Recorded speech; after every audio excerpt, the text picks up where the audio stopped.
Assalamualaikum warahmatullahi wabarakatuh. Shalom, Om Swastiastu, Namo Buddhaya. Good afternoon, ladies and gentlemen, the honorable judges, the distinguished adjudicator, and also the timekeeper. Also, a good afternoon to the other team. My name is Nicholas Gabriel Harefa, and today I will be in this National School Debate Championship representing my school, SMA REGINA CAELI. Before I begin with my arguments, let us all thank God for allowing us to gather here in health and in safety. First, I will tell you what the motion is. The motion is, this House prefers the strategy of pushing for institutional reform to address police abuse and misconduct, rather than defunding the police. I will shortly define the motion because it already has been explained by the other team. Defunding the police means reallocating or redirecting funding away from the police to other government agencies. Okay, now that I have explained the motion, I would like to start a few rebuttals to the motion that has been presented by the other team's first speaker. First of all, the first speaker says, defunding will lower the effectivity of police, when in fact it does not. The effectivity of the police force is measured by the competence of the police and their tools and also their infrastructures. And also, the first speaker talked about body cameras, and it should be implemented in every police officer, when in fact body cameras are already in place widespread over the nation in most police officers. And then another rebuttal I would like to talk about is when the first speaker talked about how different races of policemen and women should be spread around the country to make sure no racist actions happen. And he made a point in George Floyd, when in fact, in the case of George Floyd, as one of the police officers was a white American, there was also an Asian ethnicity officer named To Thao. He directly was involved in George Floyd's death, which means the first speaker has demonized or considered white people as a race of high racism.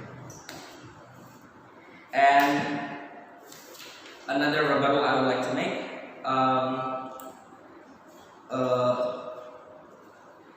is that by institutionalizing, doing an institutional change will not solve anything because of the points that I have provided. Therefore, those arguments that the first speaker have said cannot be put into this debate. Okay? Now that I have explained my rebuttals, I would like to explain my arguments of why we should defund the police. First of all, it is better to defund the police because the money will be allocated to other important services and programs such as violence prevention programs, health, cancer, and even education, which is absolutely essential for any country's development. And as data showed in 2017, it is estimated that $114.5 billion is spread nationwide to the police force. This is of course a lot of money, and by defunding the police, we will get rid of only important things that may cause more violence, such as SWAT items, vehicles, emergency vehicles, and tactical equipment. As shown in a study, out of 10.3 million arrests in the nation, only 5% of it is a violent crime that may threaten our daily lives. Others include minor disturbances, drug abuse, and drug possession, which we don't need too much money to deal with. Following my first point about money being allocated to other services, can you possibly believe that in the US, it spends $2,000 for child labor and an extra $200 to touch the child at birth? So, by defunding the police, all those money can be allocated, especially into the hospital and health services. So health services would be more accessible to people who do not have as much money as others. Defunding the police can be done very fast, in contrast to an institutional change. By doing an institutional change, it will take very long, it will take huge efforts, and therefore, during this time of change, criminals may run wild because the police are not at their maximum strength and capacity. As we know, change must be done very fast, or it will cause detrimental effects towards the community, as police may be absent or non-existent because of the institutional change that the opposition has described as being effective, when in fact it is absolutely not effective to do such a change.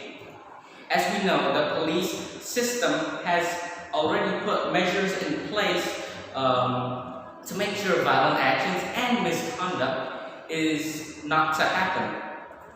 But we must not change that institutional rule. Instead, we must change the mindset of police officers and other people in the police force.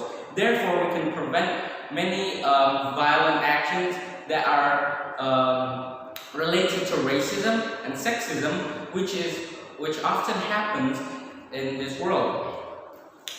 So that is all my points and rebuttals. I would like to reiterate and re-explain my points for further clarity. So, defunding the police is much more effective than an institutional change, because the money, which is a lot, will be transferred to other social services or health services, or even anything else important to our daily lives, more important than the police force. And out of the millions of cases, 10.3 million, only 5% is violent cases, as I have explained before, which means we don't need that much money to deal with most of these crimes.